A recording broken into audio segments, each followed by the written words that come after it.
Good morning, everyone, and happy Monday. This is Nicole Harvick. I am your host for the Change Book International podcast. And as hard as this is to believe, this is our last one for 2024 as we roll into 2025. And you know that every Monday I bring you amazing guests, amazing co-authors, and today is no different. And today I want to introduce one of those people. This is Lynn McIntosh. Lynn, welcome. Oh, thank you, Nicole. I really appreciate you having me on your podcast. Thank you so much. Oh, I'm so excited to get to know you. And one of the things we always like to know is what made you pick the Change Book? I think it was sort of, to be honest, the Change Book picked me. Oh, I love that. Tell me about that. I got a message from Karen Butler back in July, and that was my girl too. She said, I've been looking through your content, and I really like what you're doing. Helping others, sending out good vibes, good mental health. You know, um, healthy mind and body, and and helping others. And I said, oh, thank you so much. And she said, I'm just going to pass this by you, but there's a book series, and you'd be a good chapter in it. And I said, oh, and I said, tell me a little more. So she told me about the change, and she told me about Jim Lutz and Jim Britt, and Jim Britt being Tony Robbins' mentor and all that. And so I said, wow, and I was honored, right? Like I thought I was doing a lot of content over the last 4 or 5 months. And I guess she had noticed it. Like I was really plugging out some content that was trying to capture the pain of what I do. So I guess she saw something. So and so she said, the 2 gyms give the green light. If you'd like to, come into and be a chapter in volume 22, then we'd love to have you in the book. And I said, wow, thank you so much, right? So I looked into Jim Britt and Jim Lutz, and everything was real. And I just decided, this would be a no-brainer, right? Like, why should I not do this? Like, what are the reasons? There's none, right? Absolutely. And I have your bio, and I couldn't agree with her more. I read it and I'm like, ooh, this sounds fun. So I've been really looking forward to meeting you. So let's start with you, because this is all about you. And one of the first things I saw is that you're a certified coach and hypnotist, which of course got my attention because our Jim Lutz is a hypnotist as well. So can you tell us about that? Yeah, Jim's mentioned that to me as well. He likes that idea, of course. But yes, well, when I was healing from narcissistic abuse about maybe 8 years ago, I needed to up my mindset. So there's a man on YouTube, Michael Seeley, and he's an excellent hypnotist, excellent. So I started just lying back on the pillow, putting on his script and his music and his words, and I found it really resonated with me. And I really would literally go into a light sleep, still awake though.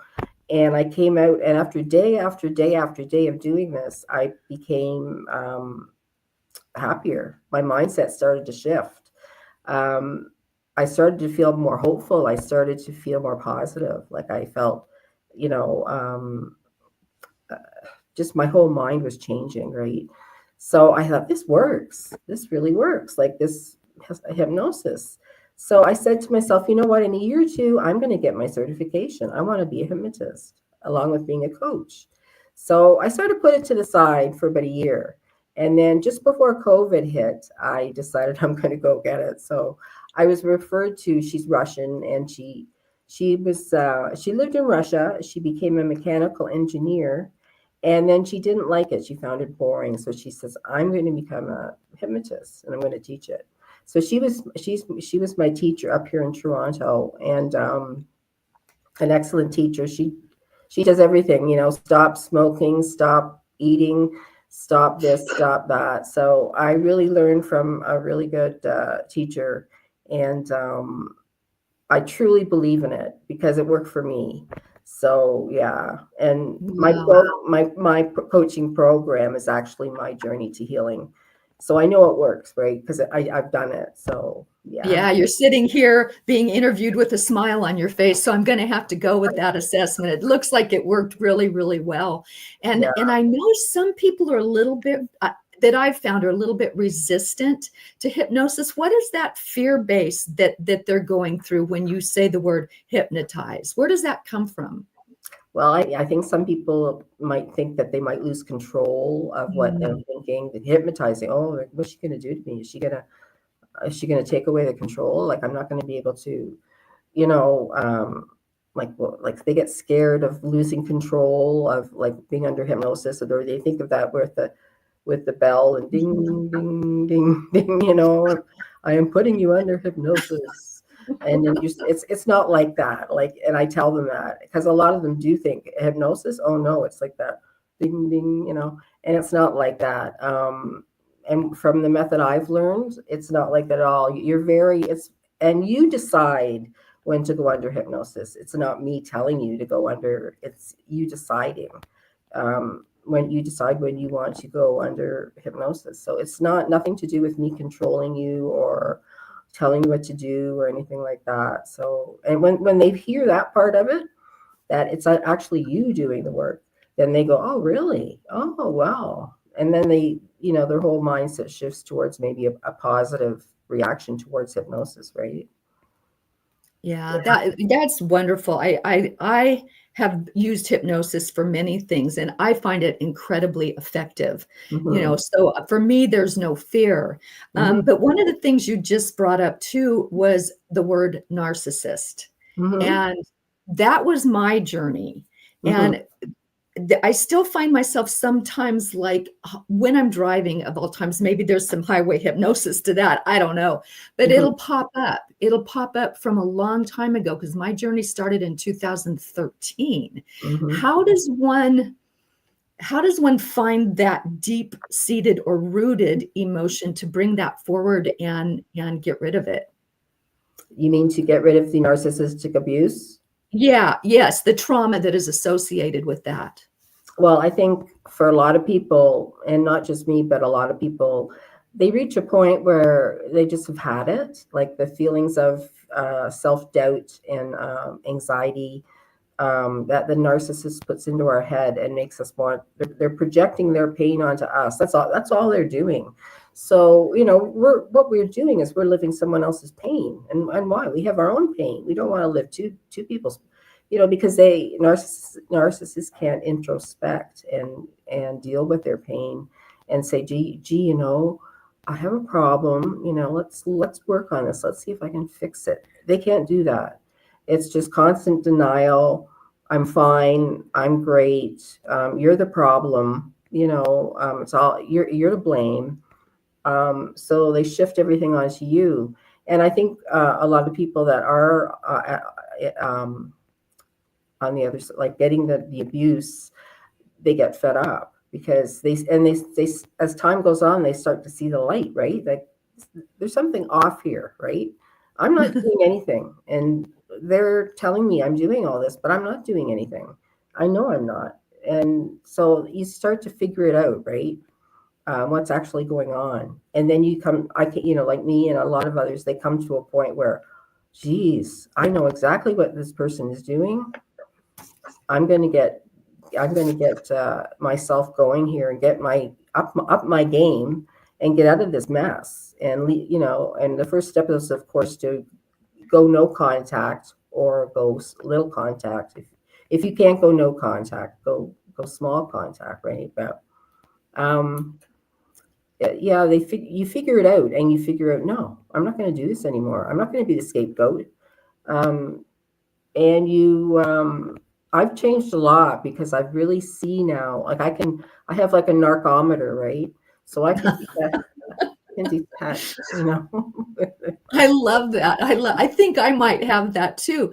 Mm, And the whole time I was married, I did not even know what that word meant. I'd really never heard of it. But yeah. I thought, man, I knew in my heart that there was manipulation. It's like, Yeah. how could I always be wrong? How can he always turn this on me? And they Mm, do, and they're very, very good at it. that's And one of the things I noticed in your bio is you work with men and women. mm-hmm. So has a man ever come to you that is a narcissist and want to heal himself? No. And it's the chances of any man or woman coming to me and saying, I'm a narcissist, I want to heal. The chances of that are very, very, very low because narcissists just don't do that. And a lot of psychotherapists and psychologists that I followed on YouTube that have big YouTube channels, they say the same thing. That, and even if a narcissist will go into counseling, they end up coming out like screaming and I'm not going to do this. This is all, blaming me for this, and I didn't do that. This is crazy. I'm not going to do this. And so Yeah. they won't take counseling. They won't. Um, Very, very, very, very small percentage of narcissists will change and say, like, you'll never hear a narcissist say, Lynn, I'm so sorry I hurt you. I feel so bad. Like, I'm so sorry. I want to make it up to you, and I'm going to change, and I really mean it, and they're sincere. You will never hear a narcissist say that, never, because they don't have the introspection. And it's a dream. You want to hear it. How many times, like we've wanted to hear that, right? And it'll never happen because they just don't do that, right? They're not capable. Yeah, and speaking from my experience, that's exactly what I experienced because, part of my healing was doing my own mirror work, looking at me and taking blame where Mhm. there was blame, That's right. knowing that deep inside me, I wanted to change. I didn't like the person I'd become. And That's so right. I started the work. Mhm. But, when something always has to be cast upon the other person and you can never take blame for anything, mine certainly didn't change. And what you're saying really rings true with me that they never know they're the problem, do they? No. And a lot of women and men that approach me say, I don't know what happened, but when we got married, it was great. We were so in love. We were so happy. Everything was great. And then now he's so mean. We don't connect. We don't talk. And they are literally saying, I do not know what is going on. I don't understand what this is. And they're totally lost in space. They don't have an idea. They might suspect narcissism, but I think when you're in the relationship, you don't always see it for what it is. You see it for how you want it to be, or. And yeah, I don't know what's going. And I know one Facebook group has 530,000 members in it or something. Oh my gosh. And one Facebook, a lot of them have 40,000. A couple have 70,000. So this is a widespread problem, and people are suffering, and they don't know. They don't know how to heal. And if they get someone, that says, "Oh, I'm going to help you heal," you have to make sure that this person has had personal experience, because a therapist says, "I'm going to help you heal," and has never been through narcissistic abuse, they can't help you heal because they don't know what it is. What they don't know the pain. They don't know the feeling of rejection, the feeling of not being heard, the feeling of being invalidated, the feeling of being invisible, the feeling of being demeaned, so it's just crazy, right? Yeah, it really is. And every word you just said, I can resonate with because at one point I was there, but Mhm. I didn't know it. You just kind of, oh, well, gosh, if I do this, it'll please him. Or if I do that, it'll please him. And it's just like, I look back and I wasted so much time trying to please a person I could never please. Mhm. And so it took a toll on me. And one of the things that I saw in your bio is you help people release that negativity to bring them back to self-worth. How do you do that? Through like hypnosis and through I know what I did a lot of times was you do a lot of mind, like even things like acts of gratitude. What you have to do is come out of your own head, because when you're Mm. in narcissistic abuse, you're in your own head. So to help yourself, you have to get out of your own head. So even like I have things like acts of kindness, making a gratitude journal. Um, there's a lot of things I have in my program that helps you to, you're in your own head, and what you have to do is get out of your head and realize, you know, you have to get, when you're in narcissistic abuse, you're in it, but what you want to be is you want to be out of the circle looking in, and you're seeing what's going on, but you're not involved with it, right? That's what you want. So yeah, my program has like, it's work, because you have to want to heal, you have to want to change it, and it is change, and you have to want it. If you Yeah. don't truly want it, then it won't happen, because it is work. But I do have some things in there that are fun, and that make it fun and enjoyable.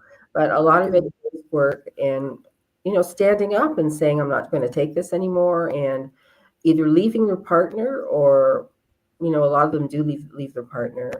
They end up leaving them. So it's taking a stance, and it's saying I'm not going to do this anymore. I'm not going to take this anymore, and I'm going to stand up for myself. And you have to want that, right? Yes. Yes. And one of the most important things when I finally took that stance was learning to love myself. Mm-hmm.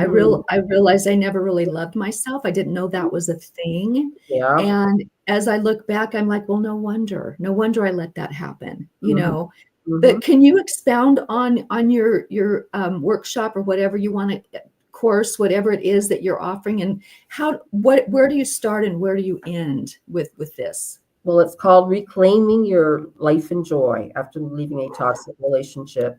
Yeah. So the very first module is a whole video of a whole interaction with my client.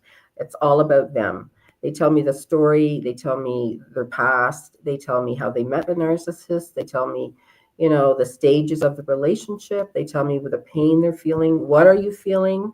What are you wanting to heal? What are you desiring in your life? What changes do you want to make? So it's all about them, and what they're looking for, and the changes they want to make, and to be like to have a better life. And but my first it has four modules. The first section, so it deals with the past of the client. Mm. We deal with the past, and then the last section is closure from the past. So we talk about their past and whatever. And then the middle section is the present. So that's when we start doing activities, we start doing practices, we start doing things that up the mindset, self-hypnosis, acts of kindness, self-care.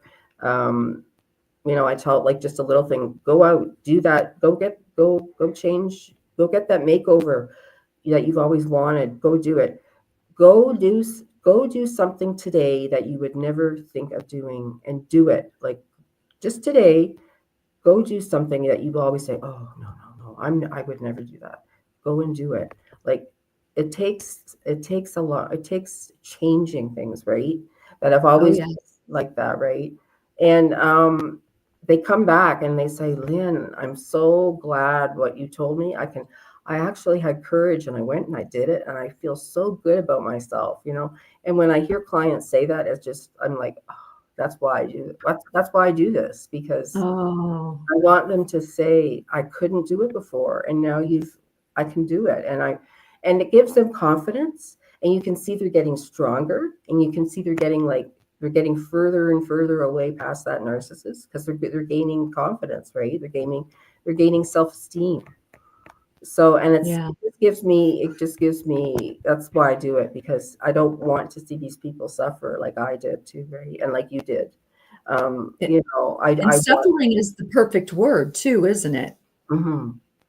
Yeah, I've always loved to help people, take them from sadness to joy for years, all through my life. Actually, I've sort of been, and I would have people come up to me and say, Lynn, I have a problem, but I don't really know who to talk to about it. Like, but I think I could try. Do you have a couple of minutes? I just like to talk to you about something. And I say, sure, tell me all about it. Like, what's going on? Is something wrong? Is something good? Like, what's going on? So I guess feeling they can trust me, I won't, and of course, everything, like my program, it's all confidential.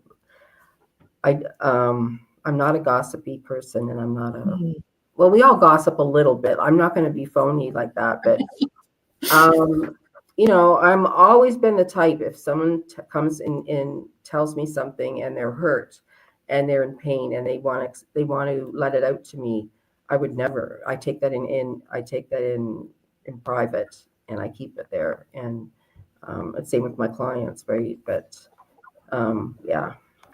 Yeah, I'm that way too. I call myself the vault, from that old Seinfeld episode. But if someone tells me something in confidence, it will stay in confidence. I kept a secret once for 5 years, and it's like, if I can do that, I can do anything. But one of the things I want to ask you is, as women, do you feel we're very hard on ourselves in terms of putting ourselves first? Oh, yeah. Some aren't, like some narcissist women aren't. There we go again. Yeah. Anyway, not talking about them, just normal, women. Yeah, I think we're conditioned.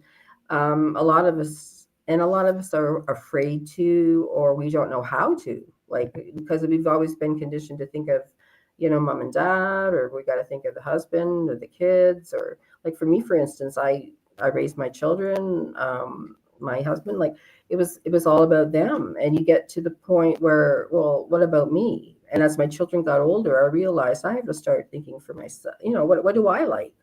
I want to go back to doing some photography. I want to go back to doing some things that I like, right? But I think through life, some women are, and they're conditioned to think of others, and it's selfish to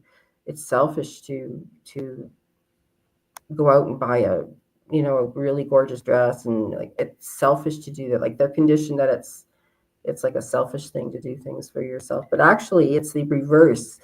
If you don't, it's like putting an air mask on in an airplane. If you don't put it on yourself first, you can't help others. And it's the same with this. If you don't take care of yourself, how are you going to take care of others, right? So exactly. And that's such a great point. And I started small. I didn't run out and get the makeover, but I thought, you know what, I just want to take a bath and sew and read a book. Right. And even that, mine didn't even like me to read the newspaper. Wow. So it was that much control. So, but how long are you going to be in there? Well, it's like, it's a bath. It makes me happy. That's so simple. It doesn't cost a thing. And so I always tell people, you can start slow if you want and work up, but you have to give to yourself and be full before you can really extend it to others. Yeah. So he was like possessive, your ex, and he was very controlling. Controlling. He, and I eventually learned that when someone is controlling, it's because they feel no control within themselves. Yeah, right.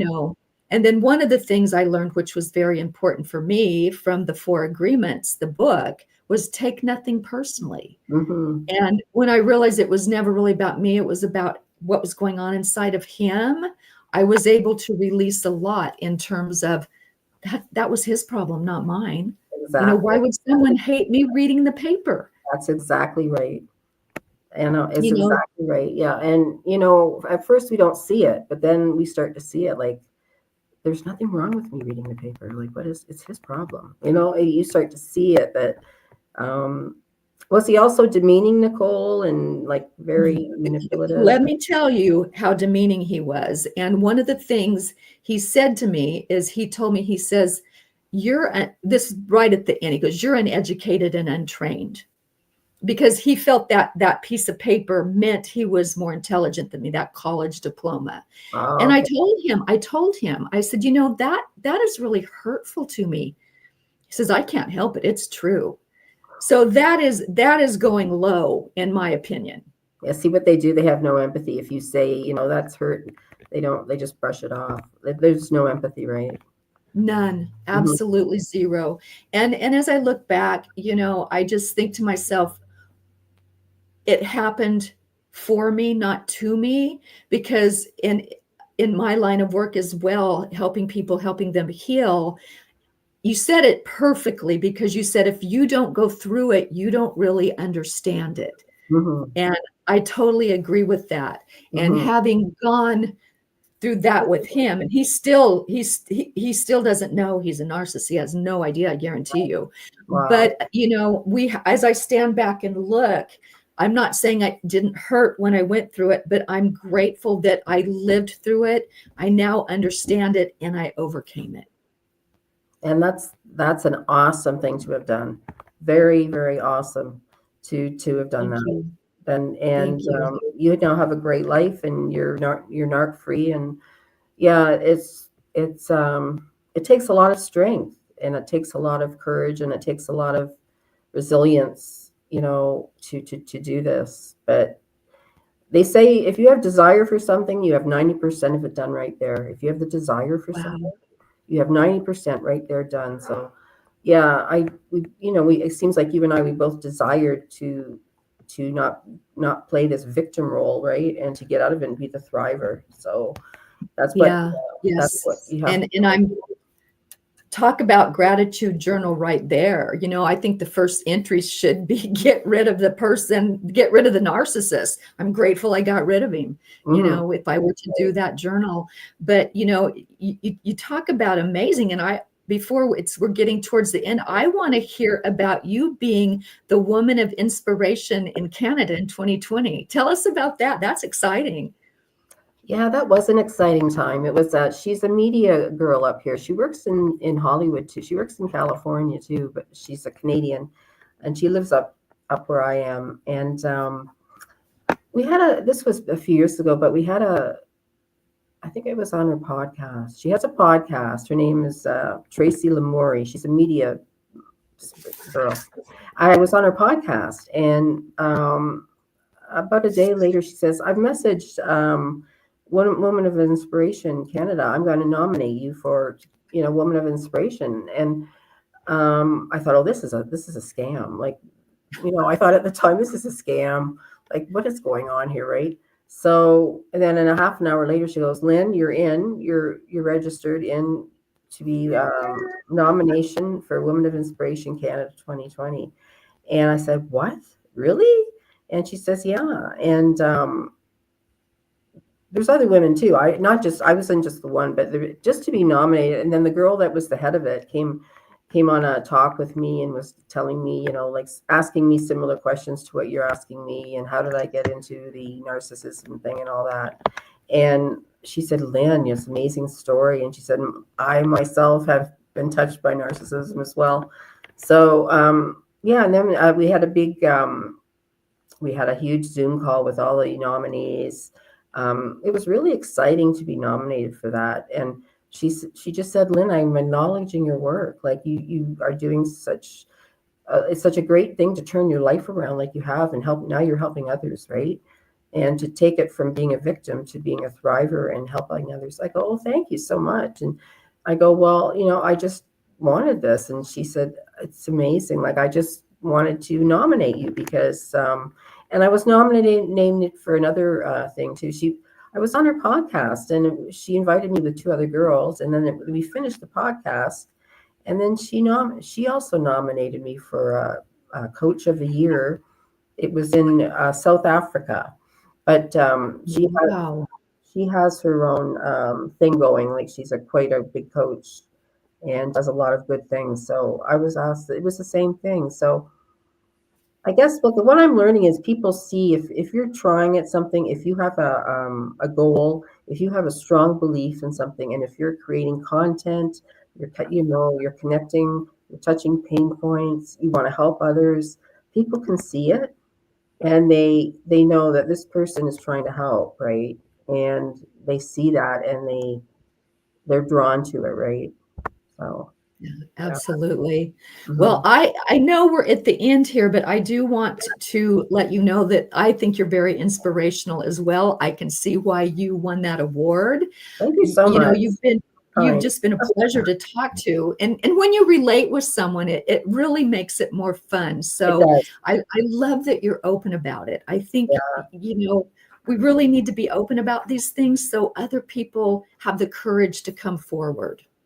that's the whole thing. Yeah. And once they sense that you're open and okay with it, then they start to open up, right? But yeah, a lot of people still have the stigma, or they're afraid to, I don't want to say anything, but it's not like that anymore.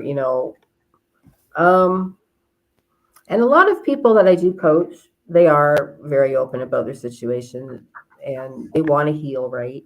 Because if you're not going to be open, you're not going to heal, right? So, Absolutely. yeah, Yes. yeah. Perfect way to put that. And I want to thank you for being on today. You've been an absolute pleasure. And to our audience out there, I do have links where you can get a hold of Lynn. As you can see, she is knowledgeable, she is wise, and she is an inspiration. So I'm so glad you were here. Thank you so much Yeah. for the compliments. I try. You are so welcome. And I will be back next Monday with another amazing co-author. And believe it or not, that will be 2025. Wow. So I'm very excited about going into a new year with a lot of plans, with a lot of people coming on this podcast, so willing to help other people. And truly, I think that Jim and Jim put this book together to help people. And I think we're all doing that as co-authors. Very nice to meet you, Nicole. You too. Take care, and I'm sure we will talk again, Lynn. Thanks everybody for watching. Thank you, Lynn, for being here. Thank you so much.